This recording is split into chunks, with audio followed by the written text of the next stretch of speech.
예, 우리 할렐루야 샬롬 하고 축복하는 인사합니다. 할렐루야 샬롬 샬롬 샬롬 샬롬 샬롬 샬롬 샬롬 샬롬. 하나님 사랑합니다. 여러분 주 안에서 사랑합니다. 예, 오늘 로마서 3장 1절에서 19절 말씀 우리 함께 합독했습니다. 모든 인간은 뭐예요? 죄인이라는 그런 뜻을 가지고 우리 함께 은혜를 나눠보도록 합니다. 우리 함께 다 같이 합독했는데, 하나님의 진노는요, 불의로 진리를 막는 모든 사람들에게 나타난다. 뭘로? 불의로 진리를 막는 모든 사람들에게 무엇이? 하나님의 진노가 나타난다 라고 오늘 본문에서 말씀합니다. 죄의 삭은 사망이라고 하죠. 그래서 우리가 다 죽음의 존재가 된 것입니다. 우리는 지금 죽음으로 향해 가고 있습니다. 사람들은 살고 있다고 착각하는데, 사실은 우리가 하루하루 지나갈수록 어디로 가까이? 하나님께 가까이 가는 생명이 있는가 하면 어디로? 영원한 생명은 생명인데 무슨 사망의 길로 계속 떠나가는 그러한 생명들이 있습니다. 똑같은 영생을 하는데 무슨 영생? 죽음의 그 영원한 생명이 되어버리는 거죠. 죽음의 사망의 생명이 되고 영원히 사는 영생의 생명이 있다라는 거죠.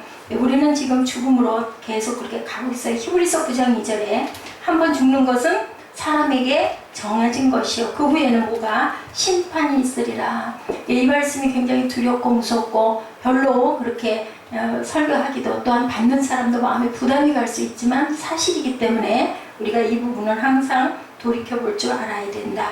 죽음을 생각할 수 있는 사람은 어떤 사람? 지혜로운 사람이다. 준비할 줄 아는 사람이다.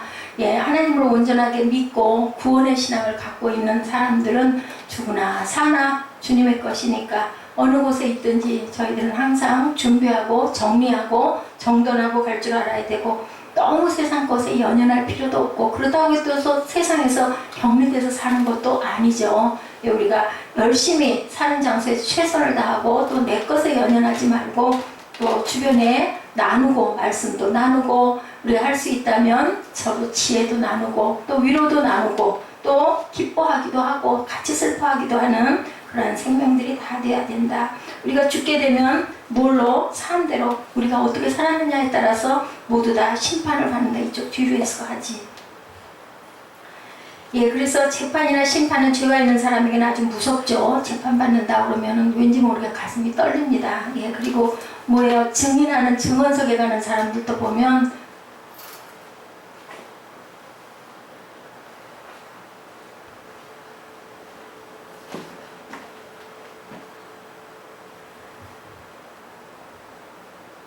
인생의 가장 중요한 문제는 뭐다? 죄 문제다. 죄를 용서받는 사람들은 아무리 심판이 오고 재판이 있고 진노가 있더라도 항상 떳떳할 줄 알아야 된다. 재판이나 심판은 어떤 사람들에게 죄가 있는 사람일수록 점점 더 무섭다. 죽음을 너무 무서워하고 두려워하는 것도 문제가 있는 거예요. 물론 내가 다 하고 갈 일을 다 못하거나 다 기르고 가야 하는 자녀를 너무 어린 나이에 놓고 가는 거 정말 가슴 아프고, 또한 사랑했던 남편하고 헤어지는 거 가슴 아플 수 있지만, 그게 아니라 막 너무 무섭고 막 죽을 것 같이 그렇게 두려운 것은 죽음을 준비하지 못한 자세이기 때문에, 하늘에 우리 아버지가 있다는 것을 믿으면 우리 고향에 돌아가는 거니까 세상에 함께 있던 인연이나 벗이 조금 섭섭하지만, 그래도 또한 우리의 영원한, 또한 휴식할 수 있는 아름다운 곳, 영생의 삶이 있는 저 세상 가는 게 그렇게 슬프고 그렇게 막 죽을 것 같은 두려움이 있지는 않아야 맞겠죠. 많은 사람들은 죄 문제 이야기하기를 참 꺼려해요. 특히 자기 죄는 드러내는 걸 굉장히 싫어합니다. 남의 죄는 어때요? 막 그거 가지고 그죠? 얘기하고 판단하고 너무 좋아합니다. 남의 문제는 이야기하기 좋아하는데 자기 건 막 덮으려고 그래요. 될 수 있으면 가리려고 하고, 되도록이면 자꾸 핑계하려고 하는 그런 마음이 있는데, 어떻게 해요? 우리가 병원에 가면 뭐 해야 돼요? 우리가 벗어야 되죠. 다 보여야 되죠. 그리고 조금 부끄럽고 창피해도 고치려면 어떻게 해요? 그죠? 초음파도 찍어야 되고 MRI도 찍어야 되고 다 찍어 다 드러내 보여야 고칠 수 있듯이 죄도 역시 우리가 그것을 고백할 줄 알아야 된다. 우리 인생의 가장 본질적인 문제, 피할 수도 없는 문제, 죄의 판단이라는 거죠. 죄 문제는 절대로 감춘다고 감춰지는 게 아니고 없어지는 게 아니다. 어떻게 해야 된다? 정면 돌파해야 된다. 내려놔야 된다는 겁니다. 부딪혀서 해결해야 된다는 말씀을 오늘 말씀 안에서 계속하고 있습니다. 이것이 해결되지 아니하면 평생 괴로움 속에서 헤매다가 언제 어떤 모습일지도 모르지만 우리는 꼭 한번 그저 사망의 늪에 빠질 수밖에 없다.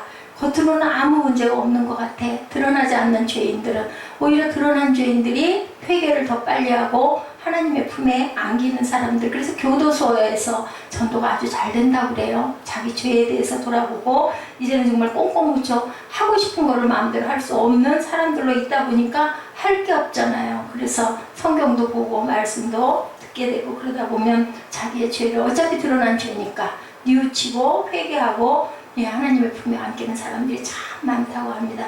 세상에 살 때뿐 아니라 죽고 나서도 남아있는 거. 그러니까 죽고 나면 죽으면 그만이지 뭐 이런 말 많이 예수 믿지 않은 사람들은 까짓것 그냥 하고 싶은 대로 하고 살다가 죽으면 끝나는 인생 뭘 그걸 그렇게 겁을 내고 두려워하고 망설일 게 뭐 있어 이런 말 하는데 그거 아니죠. 죽고 나서도 그 죄 문제는 분명하게 우리가 그 짐을 질 수밖에 없다. 죄는 그런 특징을 가지고 있는데 세 종류의 사람들에 대해서 말씀하고 있어요. 오늘 본문에 누가 죄인인가?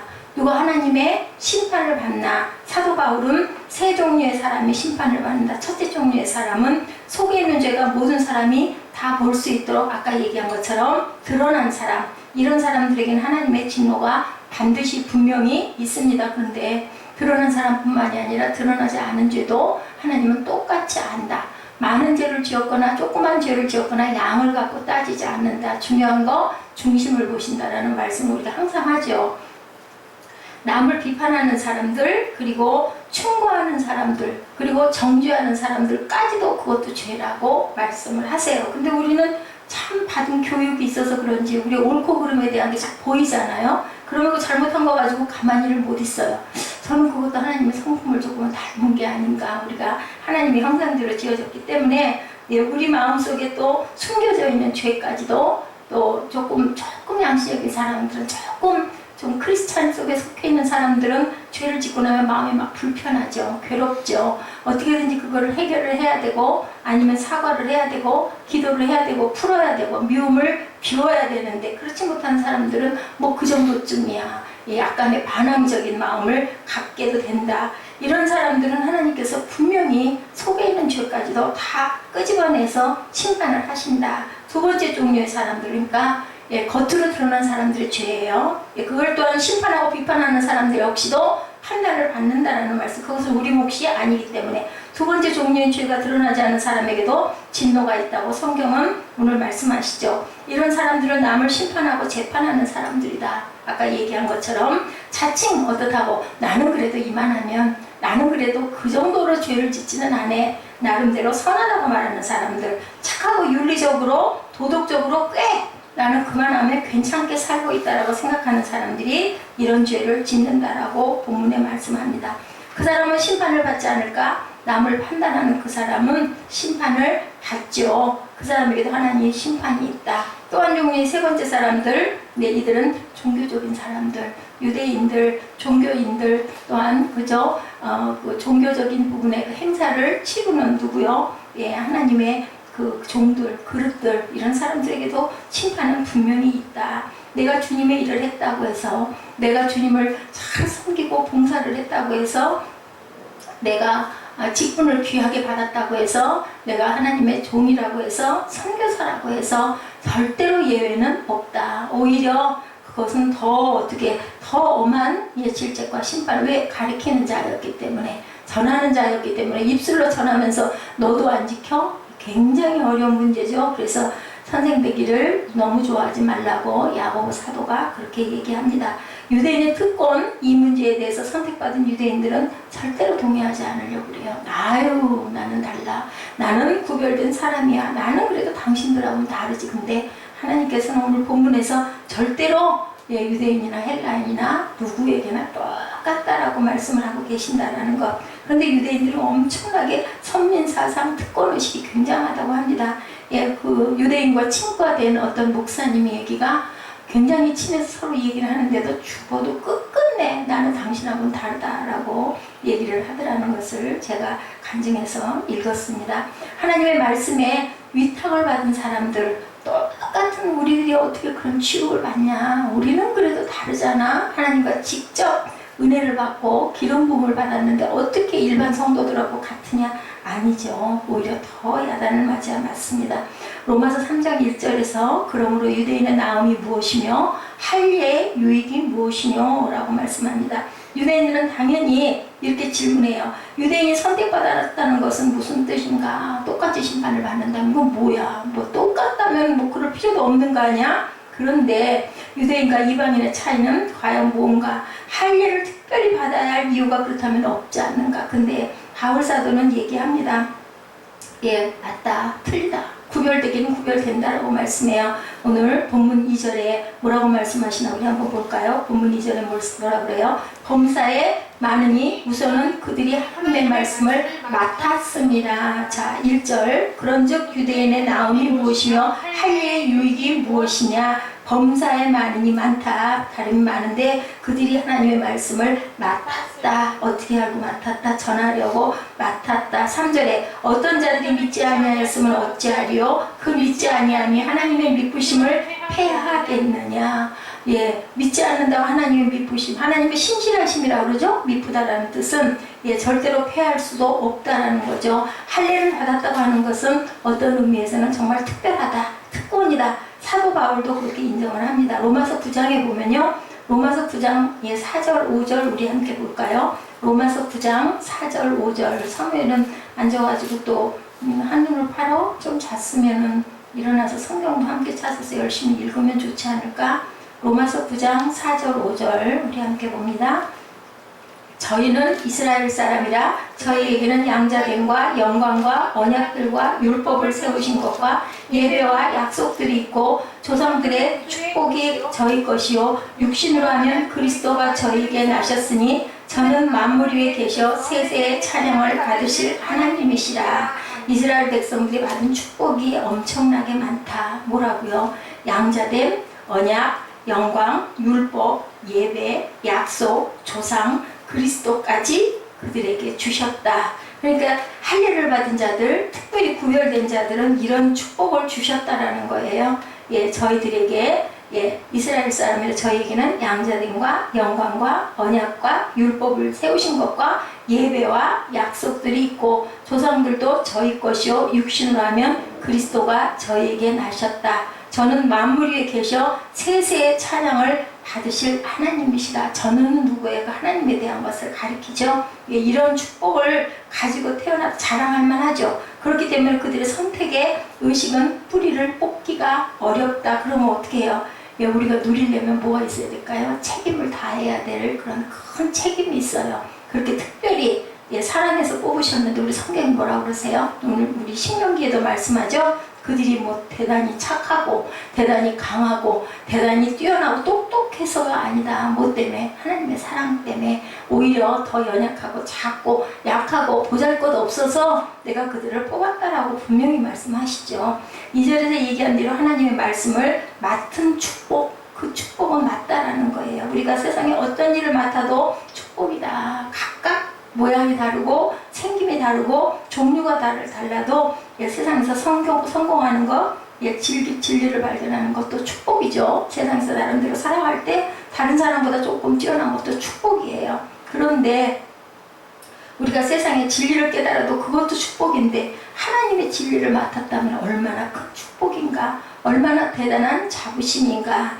파송 선교사 중에 카리스 인트레이터 목사님이라는 분이 유대인이었다 그래요. 근데 그분하고 좀 친해져서 한참 얘기를 하는데 정말 기분이 나쁘더라, 기분이 상하더라. 한참 얘기를 하다 보고 묵이다 보니까, 왜냐하면 유대인들이 너무나 우리 그냥 유대인이 아닌 우리들을 너무나 얕잡아 보고 본인들의 자부심만 엄청 아주 정말 말로 할 수 없을 만큼 뿌리가 깊더라는 그런 얘기. 그래서 친한데도 불구하고 말다툼을 많이 했다라는 그런 간증을 제가 봤습니다.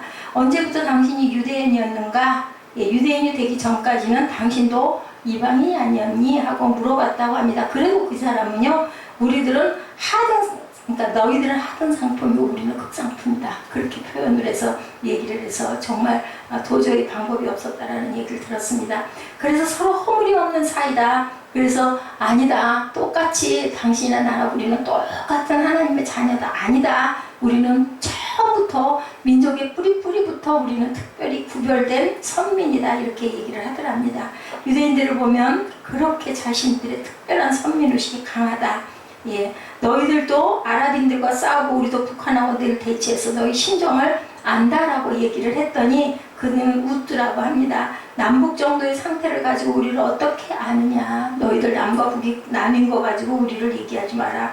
고난도 다르고 축복도 다르다. 이렇게 얘기를 하더랍니다. 자, 이것이 그들의 생각의 뿌리다. 우리의 고난은 너희들의 고난하고는 비교할 것도 아니야. 그 대신 또 우리의 축복도 너희들의 축복과는 비교할 필요도 없어. 이렇게 얘기를 했다는 거죠. 분명히 이스라엘 사람들에게는 축복과 특권이 있는 거는 맞다는 거예요. 근데 예외가 따강하지 뭐 죄 문제는 예외다. 누구에게나 전혀 봐주는 게 없다.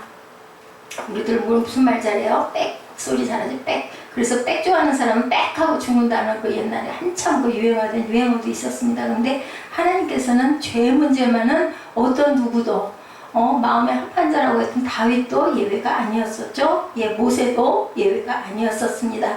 이스라엘 사람들에게는 많은 특권과 예외가 있었는데 죄 문제에 대해서는 예외가 없다. 본인들도. 왜냐하면 성경에 그렇게 나타나 있기 때문에.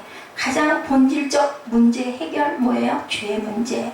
이스라엘에게도 하나님이 이렇게 하셨거늘 하물며 이방인이야 어떻게 했느냐. 오늘 본문에서 이렇게 얘기하죠. 절대로 그냥 넘어가지 않는다.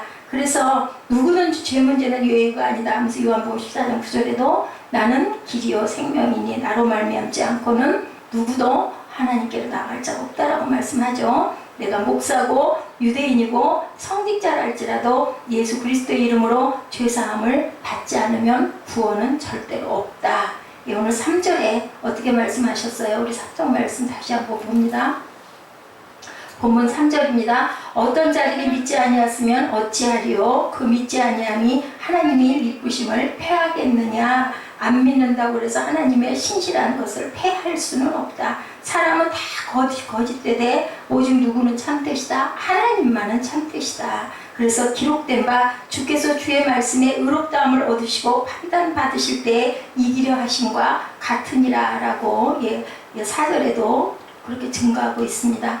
그럴 수 없느니라. 사람은 다 거짓되되 오직 하나님은 참되시다 할지어다. 기록된 바 주께서 주의 말씀에 의롭다함을 얻으시고 판단받으실 때에 이기려 하심과 함과 같다. 사람은 다 거짓되되 사람들은 자신의 교만과 불신앙을 감추려고 이런 질문을 한다. 만일 하나님의 약속이나 말씀을 믿지 않는다면 그러면 어떻게 될까?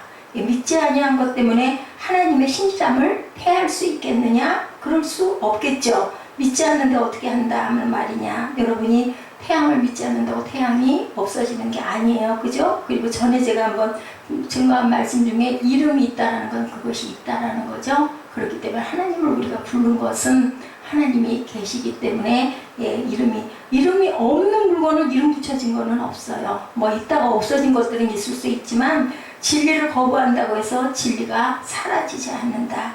우리가 하나님을 믿지 않는다고 해서 하나님이 안 계신 것은 절대 아니다. 그렇지 않죠. 믿건 안 믿건 하나님은 어떠하시다. 오늘 본문의 4절에도 신실하시고 살아계신다. 니체는 하나님이 죽었다고 그랬어요. 근데 나중에 죽을 때 어떻게 했어요? 끝에 죽을 때 엄청 무서워했다 그러죠. 죽음의 그림자가 왔을 때 그렇게 두려움에 떨면서 결국은 하나님을 부르다 죽었다라는 그런 얘기를 들었습니다. 니체의 마음속에 계시는 누가 죽었어요? 하나님이 죽은 거지 하나님이 안 계신 게 아니다. 그죠? 그래서 보면은 무신론자들 죽을 때는 결국은 하나님을 찾아서 어디로 갈 거예요? 죽으면 그냥 끝이야 라는 생각을 한다면 얼마나 무섭겠어요. 그렇기 때문에 무신론자들이 끝 경우에는 꼭 하나님을 찾고 부르고 예수를 믿는 경우들이 많다라는 얘기를 들었습니다. 자, 우리가 하나님을 거부한다고 하나님이 없어지는 게 아니다. 우둔하고 어리석어서 내가 부인하면 모든 것이 없어질 것이라고 생각하지만 그렇지 않다. 그럴 수 없느니라. 사람은 거짓되되 하나님은 참되시다 할지니라. 인간이 하나님에 대해서 부정적인 견해를 가지고 있다고 해서 하나님이 부정적이 절대로 되지가 않는다. 이것이 유대인에 대한 바울의 대답이라는 거죠. 의로우신 하나님 5절에서 7절까지 봅니다. 그러나 우리 불의가 하나님의 의를 드러나게 하면 무슨 말을 하리요? 내가 사람의 말로 말하는 대로 말하나니 진노를 내리시는 하나님이 불의하시냐? 결코 그렇지 아니하리라. 만일 그러하면 하나님께서 어찌 세상을 심판하시리요? 그러나 나의 거짓말로 하나님의 참되심이 더 풍성하여 그의 영광이 되었으면 어찌 나도 죄인처럼 심판을 받으리요? 자, 유대인들이 아주 궤변을 늘어놓는 것에 대한 얘기를 하고 있어요. 하나님을 안 믿는 사람들에게는 정말로 궤변이 많습니다. 똑똑한 사람일수록 이상한 논리와 궤변을 들여놓아서 하나님과 대항하려고 하죠. 그래서 이단들을 우리가 이길 수가 없다라는 얘기 막 고말만 달달 볶아가지고 준비를 하고 다니면서 사람들에게 파고들기 때문에 그런 사람들이 가까이 오면 그냥 피하라는 얘기들을 많이 하시더라고요. 우리가 하나님을 믿지 못하고 거부하는 것에 대해 이론을 만들려고 그 사람들은 작정한 사람들이기 때문에 인간의 불의와 불신앙이 하나님의 신실함을 드러낸다면 결국은 하나님의 불의가 하나님의 의를 드러낸 것이 아니겠는가 하는 그런 말씀입니다. 인간의 불의가 하나님의 의를 나타낸 것이기 때문에 불의는 상급을 받을 만하다. 오히려 왜냐하면 불의한 얘기를 해봤자 하나님의 진리가 드러나는 게 명백해지기 때문에 우리가 밤을 우기다 보면 뭐가 와요? 아침이 오죠. 해가 돋죠. 그러면 뭐는 물러가요? 밤은 물러가요. 그리고 다시 밤이 바뀌어요.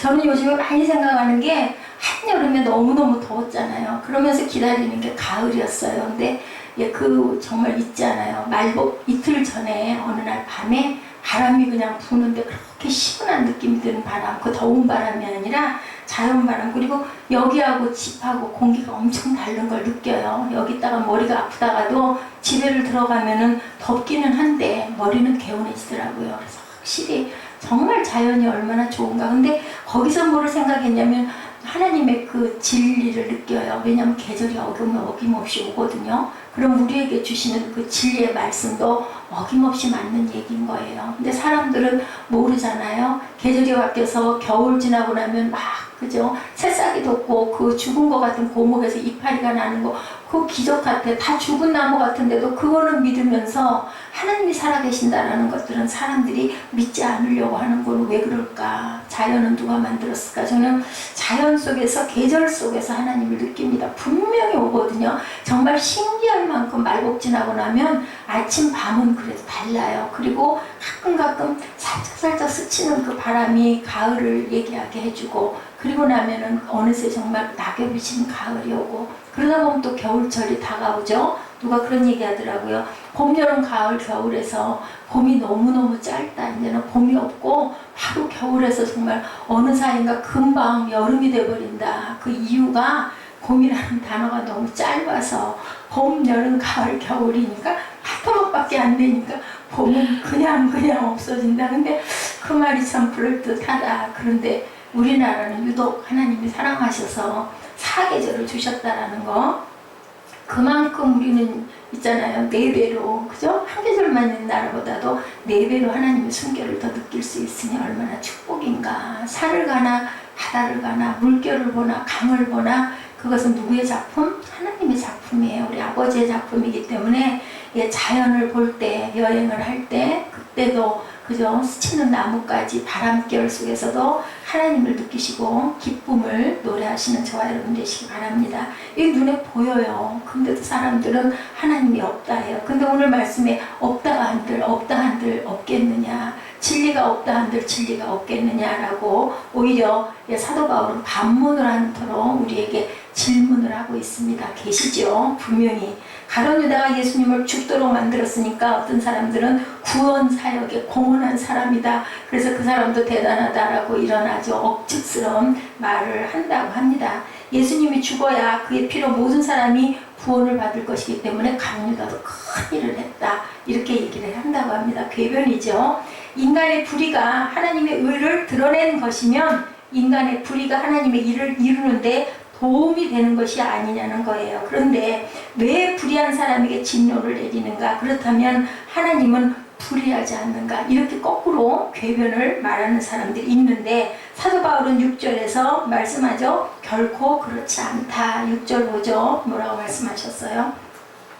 6절 읽어봅니다. 결코 그렇지 아니하리라. 만일 그리하면 하나님께서 어찌하여 세상을 심판하리요. 7절에 그러나 나의 거짓말로 하나님이 참되심이 더 풍성하여 그 영광이 되었다면 어찌 내가 죄인처럼 심판을 받으리요. 예, 이렇게 말씀하고 있습니다. 예, 불의한 사람에게 진노가 내리는 그 이유가 뭔가, 그죠? 바울은 단호하게 이 궤변에 대해서 그럴 수 없다, 그렇지 않다라고 얘기합니다. 8절에 어떤 이들이 이렇게 비방하여 우리가 이런 말을 한다고 하니 저희 정죄받는 것이 옳으니라. 선을 위하여 악을 행한다는 논리는 절대로 궤변이고 맞지 않다. 하나님의 심판이 임한다. 결론은 죄 아래에 있는 존재들에게 결론은 뭐예요? 유대인들은 궤변을 늘어놓으면서까지 자신을 합리화하려고 해요. 유대인들은 죄 문제에 대해서 특권을 받았다고 얘기를 하지만 예, 죄 문제를 해결하지 않으면 절대로 그것이 예, 사회 질서가 없다. 여기서 우리가 볼거 예, 9절에 그러면 어떠하뇨? 우리는 나으뇨? 라고 물어보죠. 9절에 보니까 결코 그렇지 않다. 유대인이나 헬라인이나 다 죄 아래에 있다고 우리가 이미 선언하였노니라 이렇게 얘기합니다. 기록된 바 그리고 10절에 우리 너무너무 많이 배우는 의인은 없나니 하나도 없다. 여기 이게 바로 오늘 말씀의 특히나 로마서 전체의 결론입니다. 예, 우리는 나으뇨. 유대인이나 헬라인이나 어디에 다 죄 아래 있다. 우리가 이미 선언했다. 주목해야 할 두 구절. 우리는 나으뇨. 우리 스스로에게 물어보십시다. 나는 과연 나는 나은가?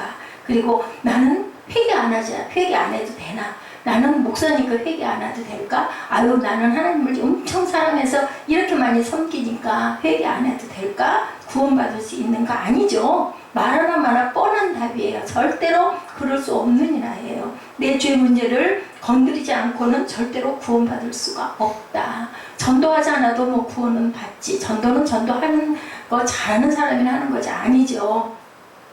사도 바울은 내가 복음을 전하고 내가 저주를 받을까 두렵다라고까지 얘기를 했어요. 왜냐하면 내가 전했는데 내가 온전치 못하다면 나는 죄 받을 거야. 나는 벌 받을 거야. 라는 생각을 항상 했다는 거예요.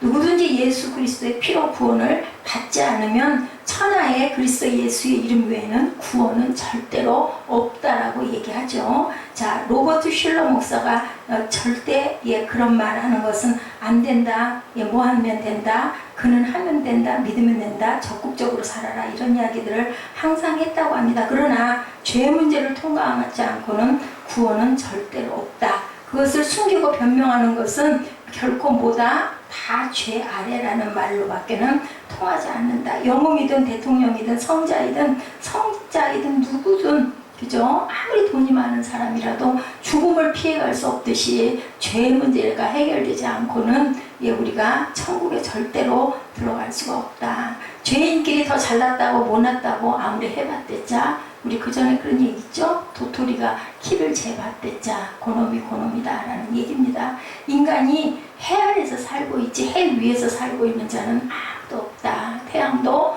하나님이 지으셨다. 다 인간은 태양 아래 존재하듯이 아무도 죄를 비켜갈 자는 없다. 태양을 손바닥으로 가린다고 해서 태양이 안 보인다고 해서 없는 게 아니다. 우리 비행기 타면 특히나 많이 느끼죠? 구름 위에 하늘이 있는 거. 그거 보면요. 그 위에도 하늘이 있을 거예요. 그죠? 근데 우리는 밑에가 막 비 쏟아지고 깜깜해. 위로 올라가면 환하게, 그죠? 하늘이 보여요. 이렇게 태양은 없는 게 아니라 있다. 없는 것 같지만 우리 눈에 보이지 않을 뿐인 것처럼 하나님은 우리가 눈으로 볼 수가 없는 분이라는 거죠. 분명하게 살아서 오늘도 역사하고 계시는 하나님이다. 정말 태양을 양산으로 가리고 생긴 그늘로 인해 괜찮다고 말하는 사람들 정말 불행한 사람들이다. 그러니까 우리는요, 저와 여러분들은 축복받은 사람이에요. 왜냐하면 하나님을 경외하고 섬기기를 기뻐하기 때문에. 물론 가끔가다 고날 때, 피곤할 때, 부담이 갈 때도 가끔 있지만 그래도 예배드리고 나면 아이고 잘했어 하는 생각 들지 않아요? 저는 지치다가도 예배 끝나고 나면 다리는 아프지만 너무너무 마음이 기뻐지더라고요. 가벼워지고. 왜요?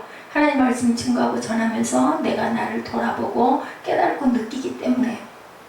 다 한꺼번에 변화하면 얼마나 좋을까마는 그렇지 못한다 하더라도 아이고 그렇지 하고 그런 깨달은 마음 하나만이라도 하나님이 우리를 보시기 때문에 그래 그렇지 그런 거야 너 알겠니? 라고 항상 말씀하시죠. 선하다고 생각하고 착하고 구제하고 사는 사람들 그런 사람들이 어떻게 죄 안 들킨 사람들이 너무너무 많다. 근데 이거 문제는 아무리 착한 일을 많이 해도 분명하게 해결을 하고 가야 된다. 하나님이 그런 부분을 그런 거 잘했다고 해서 깨끗하게 씻어주시는 게 아니다. 뭐 해야 된다? 우리가 입술로 고백해야 된다. 그래서 의인은 없나니 뭣도 없다. 하나도 없다. 자, 구약의 시편과 이사야를 이용해서 인간이 죄인인 것을 기록하고 있어요. 10절에서 18절 말씀에 뭐라고 해요? 기록된 바 의인은 없나니 하나도 없으며 깨달은 자도 없고 하나님을 찾는 자도 없고 치우쳐 한 가지로 무익하게 되고 선을 행하는 자는 없나니 하나도 없다.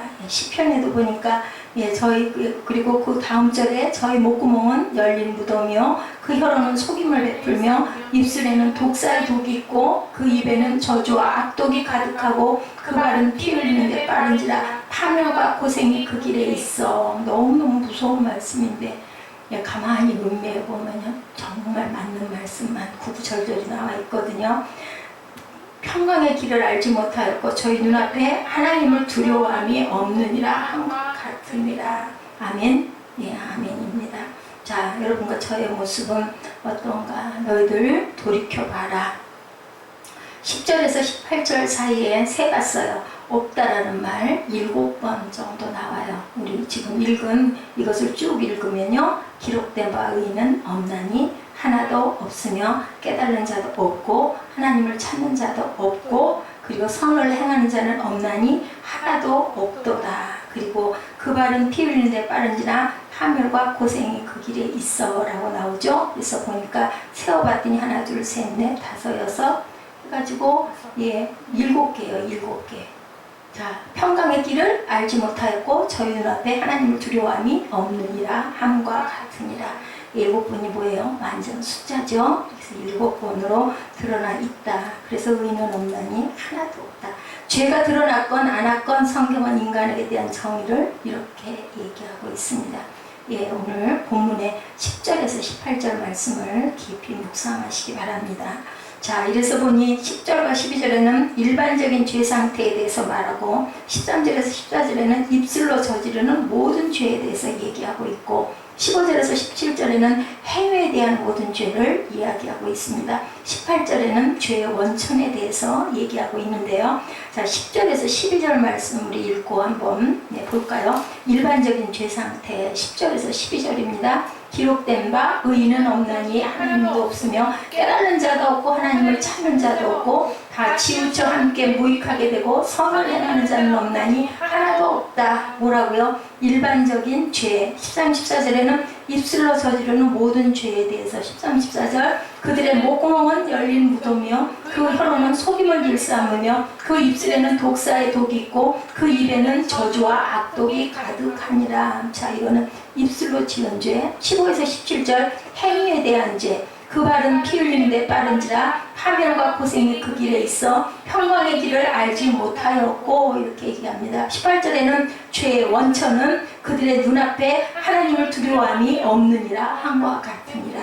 하나님을 두려워하지 않은 자들은 죄의 원천 근본이다. 그런 자들은 구원받을 수가 없다라는 얘기를 하고 계셔요. 자, 우리가 병이 있으면 어떻게 해요? 가서 보여야 한다는 거죠. 진찰을 정확하게 해야 병을 고치듯이 우리가 항상 증상을 인정하고 감추지 말아야 된다. 죄도 마찬가지다. 자, 구약에 나왔던 열왕기하 5장 10절에서 14절에 누가 나아만 장군 얘기 여러분들 너무 잘 아시죠? 엘리사가 사자를 그에게 보내 이르다 너는 가서 뭐 하라고요? 요단강에 몸을 7번 씻으라. 그랬을 때 어떻게 했어요? 나만 장군 내가 왜 도대체 우리나라에 가서 우리 아름답고 깨끗한 강도 하나 두고 이 더러운 요단강에서 내가 흙탕물 속에 몸을 왜 담그냐? 왜 그래요? 옷을 벗으면 멋진 군대 장군의 모습이죠. 옷 벗으면 속에는 뭔데? 그죠? 문둥병 몸이 얼마나 많이 헐고 그죠? 고름 나고 그러나 기가 막힌 몸 아니겠어요? 그 우리 죄가 그렇다는 거죠. 드러나기 싫죠. 싹 가리고 있죠. 근데 그걸 씻지 않으면 결코 나을 수가 없다라는 거예요. 결국은 그래서 7번 목욕했더니 무슨 살결이 됐어요? 어린아이와 같은 살결이 됐다. 이거 우리가 깊이 나만 장군의 그 사건 속에서도 우리가 어떻게 죄를 회개하여야 되는지를 하나님께서는 말씀하고 계시죠. 볼을 꺾어라. 우리의 자존을 내려놓을 줄 알아야 된다. 하나님께 어떻게 낮게 우리의 모든 것들을 내리고 더럽고 추한 모든 모습을 있는 그대로 아버지 앞에 보일 줄 알아야 된다. 우리의 영혼의 그 죄의 모습은 어떨까? 장군의 옷을 아무리 입었으면, 화려한 금으로 만든 옷을 입었으면 무슨 소용이 있겠느냐는 거죠. 우리는 항상 이렇게 낮아지고 순종할 줄 알아야 된다. 자, 이래서 보면은 이 어떤 그 교회에 신임으로 오신 그 목사님이 지난번에 말씀을 드렸는지 모르겠어요. 설교를 아주 은혜스럽게 해서 아주 모든 성도들이 너무너무 좋아했다고 그러죠. 두 번째 주일에도 근데 똑같은 본문 말씀을 가지고 톡시 하나도 안 틀린 똑같은 설교를 하고, 세 번째 주에도 똑같은 설교가 가다 보니까 그 교회 장로들이 막 수근수근, 권사님 안수 집사님들이 수근수근 저 목사님 이상해. 왜 저럴까 왜 저럴까. 그분은 항의를 했다고 그러죠. 목사님 아시고 그러십니까? 일부러 그러십니까? 아니면 설교를 다른 건 할 줄을 모르십니까? 라고 물어봤다고 그러죠. 그랬더니 그 목사님이 그러셨다고 그러죠. 그렇게 기가 막히게 여러분들에게 열심히 설교를 했는데도 아무것도 여러분들 변화되는 게 없는데 내가 어떻게 다른 설교를 할 수가 있겠나. 고쳐지지가 않으면 제가 다음 달에도 그 다음 달에도 저는 똑같은 설교를 할 것입니다. 그래서 모두들 고개를 들지 못했다라는 그런 그 예화가 있습니다. 예, 이것보다 더 좋은 설교는 없다는 거죠. 이 설교 듣고 너희들이 고치지 않으면은 절대로 천국에 들어갈 수 없다. 누구 핑계 댈 것도 없다. 뭐 세상에 그러니까, 아니면 뭐 나만 그러냐, 이런 거 아무것도 통하지 않는다라는 거죠. 그래서 우리는 죄 문제를 어디로? 보혈의 십자가 앞에서 항상 내려놓을 줄 알아야 된다. 숨겨진 사람도, 도덕적으로 선하고 착하다는 사람도, 종교적인 사람도 예수 그리스도로 말미암아 죄 씻음을 받고 분명하게 구원을 받아야 된다.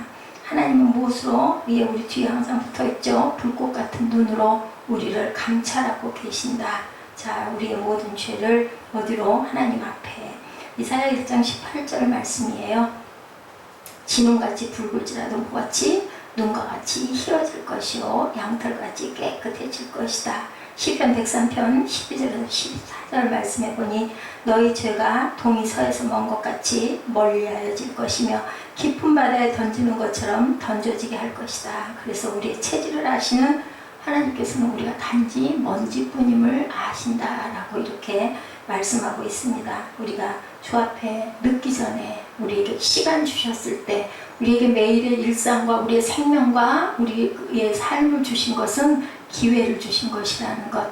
변화되라, 바뀌어라, 그리고 내게 돌아오라. 우리가 귀향한다 그러죠. 예, 우리 추석 곧 다가옵니다. 추석 때 되면은 시골 우리 고향에 찾아가잖아요. 그런 것을 우리 인생이 끝나면 돌아가요. 그래서 다 돌아가셨다고 그래요. 예, 뭐 막말하는 사람들은 죽었다는 표현들 하지만 우리는 보통은 다 돌아가셨다고 얘기합니다. 왜 돌아가셨다고 하고 누가 가르쳤을까요? 그걸 돌아갈 곳이 있다는 것을 무의식적으로 알기 때문이에요. 그리고 또 돌아갈 곳이 있어야지 우리가 가지. 만약에 없다면 우리 어디 여행 가다가도 목표 없이 가면 얼마나 맹해요. 그죠? 그래도 뭔가 어떤 대단한 유적지든 아니면 내가 알고 있는 어떤 곳이든 거기를 목표로 해서 갈 때 우리가 그 소망이 있는 것처럼 우리 하늘의 소망을 가지고 우리 더러움을 매일매일 수시로 씻으면서 우리는 다 씻었죠. 그렇기 때문에 몸만 손과 발만 씻으면 된다고 예수님이 말씀하셨어요. 목욕한 자들은 다 씻을 필요가 없다. 달라요. 목욕하지 않는 사람과 목욕을 한 사람들은. 그렇기 때문에 그것도 얼마나 우리에게 복인지. 그죠? 우리는 수시로 잘못하죠. 부모에게 자식이 뭘 그렇게 잘하겠어요. 네, 우리 아들 같은 아들도 있는데 그래도 또 그거 미워할 수 없고 소리 바락바락 질러봤댔자 혈압만 올라가는 거, 이것도 아마 하나님이 너무 설하고 늦은 나이에 아들을 주신 것 같습니다. 하나님은 우리가 얼마나 애기 같겠어요? 하나님이 우리를 바라보실 때. 그죠? 그렇기 때문에 우리가 하나님께 절대로 도전할 필요도 없고 가릴 필요도 없다. 부모 앞에서는 그죠? 있는 대로 다 꺼내놓는 것. 예수 그리스도의 피로 우리가 열심히 구원받고 고백하고 어떠한 병이라 할지라도 하나님 앞에 내려놓고 기도하면 하나님의 위로가 있을 줄 믿습니다. 글쎄요, 김효숙 집사님 기도하는데 엄청나게 감동이 오는데 많이 아플 것 같아요. 얼마나 아플까요? 제가 오늘 낮에도 혼자서 묵상을 했습니다. 얼마나 아플까? 그죠? 우리는 조금 아픈 그런 그 자잘한 거 감기가 들어서 옷으로서 오한 들고 수시로 오는 어떤 작은 질병에도 조금 체해서 가슴이 답답해도 너무 불편한데 얼마나 아플까? 이런 말로 당해보지 않았기 때문에 우리가 알 수가 없어요. 그죠? 내가 알아봤더라면 알 건데. 그래서 보면 목회자들이 자신의 그 질병을 디든 분들, 폐를 앓았던 분들, 한동안 그게 유행했다고 그러죠? 조영기 목사님이 폐결핵 앓았다고 다들 폐병이나 걸렸으면 좋겠다고. 폐병령 걸렸다가 낫고 나면 이렇게 귀한 종이 되니까 막 종으로 쓴 사람들은 막 그래도 부러운 거예요. 죽지. 그렇게 해서 죽을 고비 넘기면 크게 쓰시니까. 그럼 이제 아픈 자들을 위해서 자기 심정처럼 기도해 줄 수 있기 때문에. 그리고 또한 그죠? 남편으로 인해서 고난받은 사람들, 사람들로 인해서 상처받은 사람들, 그런 분들이 이제 사역자가 되면 그 사람들의 심정을 너무너무 잘 알기 때문에 그것을 치유하고 상담하는 귀한 하나님의 그 도구가 된다. 그런 얘기들을 많이 합니다. 그래서 정말 내가 당해보지 않고는 몰라요. 그래서 우리가 마음으로 해줄 수 있는 게 없잖아요. 찾아간 데를 얼마나 안 보고 싶겠어요. 저는 안 보고 싶을 것 같아요. 내가 이쁘고 건강할 때 모습이 아니라 정말 얼마나 엉망이 돼 있겠냐고. 그러면 그거 보이기 싫을 것 같아. 그러니까 함부로 찾아갈 수도 없고 전화를 걸 수도 없고, 전화 걸어서 물어보니 언젠가 수시로 가끔 카톡하고 얘기하다 보니까 꼭 뭐 좀 더 안 아프니? 하고 물어보는 게 꼭 살피는 것 같아서 그것도 또 부담이 될 것 같고 미안한 생각이 들어서 몇 번 하다 말았는데, 할 수 있는 게 없잖아요. 기도해 줄 수밖에 없습니다. 하나님이 데려가더라도 아프지 않게 해달라고. 저는 그렇게 기도해. 저도 마찬가지에 기도할 때도 갈 때 정말 주변 사람들, 내 가족들에게 정말 인상 쓰고 지긋지긋해하는 모습 되지 않고 곱게 어느 날 정말 아쉽게 잠자는 줄 알았는데 주무시는 줄 알았는데 그랬을 때 조금은 좀 애틋하지 않을까. 근데 그냥 그 아파가지고 본인은 그러고 싶겠어요? 죽고 싶지 않겠어요? 근데 억지로 어떡하겠어요? 요즘에 고령화 시대, 노인화 시대가 돼가고 있잖아요. 그렇기 때문에 남의 일들 아무도 아니에요. 나도 그 나이가 되고 그 상황이 될 수도 누구나 다 가능성을 갖고 있기 때문에 세상의 모든 사람들은 장애 요소를 다 갖고 있죠. 장애인이라고 해서 특별한 것도 아니고 나는 건강하다고 해서 언제까지나 장애가 없으리라는 법도 없다. 정신적으로 지가 앓지 않고 있는 사람은 한 명도 없기 때문에 그것이 드러난 것과 드러나지 않은 것을 차리다. 그래서 우리는 늘 그것을 정말 불쌍히 내 몸처럼 돌볼 줄 아는 이웃사랑, 그리고 가족사랑, 그죠? 그리고 부부사랑이 돈독해지시고, 위에 보혈의 십자가 피로 시간 늦기 전에 빨리빨리 깨끗이 씻어주고, 본인이 못 깨닫고 못 씻을 때는 겉면에서라도, 그죠? 어떻게든 해서 그것을 자꾸 닦여주는, 그게 사랑이에요.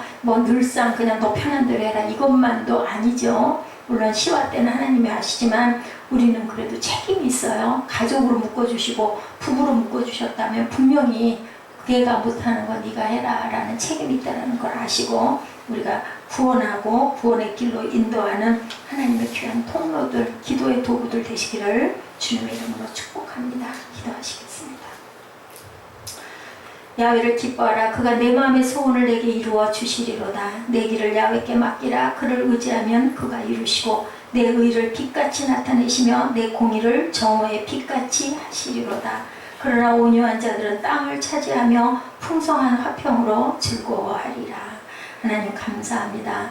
온유한 자는 하나님의 나라를 기업으로 주신다고 하나님 말씀하셨습니다. 아버지, 세상에 있는 많은 아픈 자들, 심령이 가난한 자들, 마음에 상처가 있는 자들, 육신 중에 주님 아버지 병으로 인하여 고통받는 자들, 하나님께서는 아무도 병들라 하신 일이 없으십니다. 예수께서 오셔서 다 고쳐주셨습니다. 하나님께서 세상에 저희들 낳아주실 때 다 건강하게 낳아주셨는데도 불구하고 선천적으로 후천적으로 유전인자로 통하여 또한 세상 살아가면서 관리를 잘못해서 아버지 병 중에 있는 자들이 얼마나 많은지 모릅니다. 아버지 불쌍히 여겨주시고 긍휼히 여겨주셔서 아버지 하나님 하늘의 뜻이 땅에서 이루어지되 각자에게 하나님 긍휼의 마음으로 주님 시간을 아버지 연장하여 주시옵소서. 가족을 생각하시고 아버지 가족들의 기도를 생각하시고 아버지 아픈 자의 기도를 들어 흠양하여 주시옵소서. 저희들 부족합니다. 아버지 죄가 많습니다. 이 말씀을 통하여 예배를 통하여 차갑게 깨어지고 일어나는 역사가 있게 하여 주옵소서. 누구도 장담할 자가 아무도 없다라는 것을 저희들 깨닫습니다. 아버지 용서하여 주시옵소서. 지금은 우리 주 예수 그리스도의 은혜와 아버지 하나님의 크신 사랑하심과 성령의 충만케 하심이 아버지 아픈 자를 위해서 저희들 오늘 특별히 기도합니다. 아버지 그들을 위로하여 주시고 그들의 상처 위에 안수하여 주시고 예수의 피를 발라 주시옵소서. 그 모든 머리마다 그의 종의 머리 위에 그리고 하나님을 사랑하시는 교회들의 기도 위에 주님께서 영원토록 함께 하시기를 간절히 축원하옵나이다. 아멘.